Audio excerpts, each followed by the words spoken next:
Aqueles anos 80, eu penso que foram talvez os mais animados. A gente nunca sabe o que vem pela frente, mas foram muito efervescentes do ponto de vista do contato, não só das artes visuais, mas contato com teatro, com cinema, que são coisas que também influenciaram.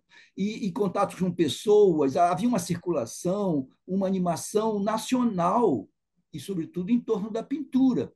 Mas não era só pintura. Eu acho que nós vivíamos num momento intelectual e artístico muito legal.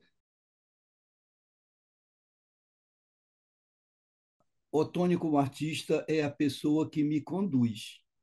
É a mesma pessoa, é a minha essência, ainda que eu tenha feito esforços para atuar em outros setores que eram muito difíceis, a convivência, as questões profissionais, trabalho, que eu vim de uma família muito pobre, que vim do interior do estado, nasci na beira do rio Altais, e desde muito cedo eu desenhava compulsivamente, desde criança, e foi onde eu aprendi a me abrigar. Só que quando eu tinha uns 14 anos, eu estava incomodado com algumas questões, porque havia muito bullying, um menino fica desenhando carinha, pessoas humanas, que para eles era boneca, que eu fazia bonequinha.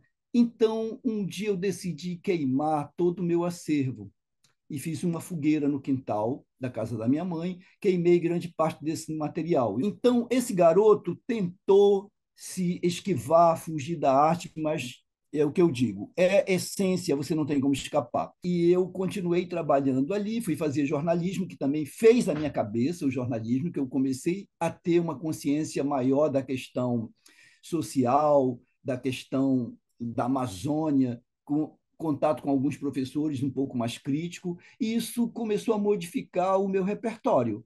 Então, esse repertório ganhou traços mais amazônicos e eu fiquei muito fixado numa coisa do conteúdo, do jornalista que tinha que dizer, denunciar, e virou quase que um panfleto o meu trabalho. Depois que eu voltei para Manaus, em final de 83, início de 84, eu me deparei com uma realidade muito difícil de retomar. Eu estava 3 anos trabalhando diretamente aquilo, de manhã, tarde e noite, com a Belas Artes, com o ateliê de gravura, com meus amigos, com tudo. Aí voltei para Manaus e era um vácuo. E eu fiquei encalhado por um tempo, até que veio uma amiga do Rio que foi fazer um passeio comigo do outro lado do Rio, e eu coletei vários materiais, montei umas instalações, uma das primeiras instalações que eu fiz, lá do outro lado do rio, que era com cabeças de boi, trouxe 2 cabeças, e naquele mesmo dia eu tive um desencalhe, comecei a pintar. Eu acredito que eu assimilei um pouco esse comportamento da geração 80, das ousadias, das propostas. Tá?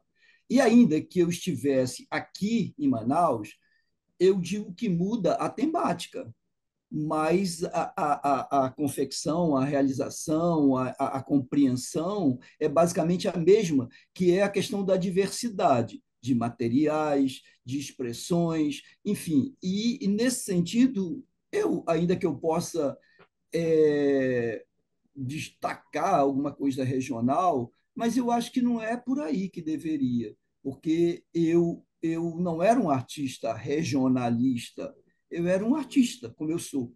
E eu tinha informações, eu estava vinculado ao mundo com informações e com necessidades, percebendo o mundo, as voltas e os incômodos, e talvez eu tenha assimilado muito mais além daquilo que era a minha maneira mais comportada de ser. Eu também tinha restrição, porque como o professor caretinha, que tinha que dar alguns exemplos, eu tentava me manter dentro daquele sistema que era restrito, mas que eu digo, tudo que também fecha, ele provoca outras reações. Então, quanto eu fui sufocado, de certa forma, isso é responsável por parte dos meus gritos que aparecem em alguns momentos.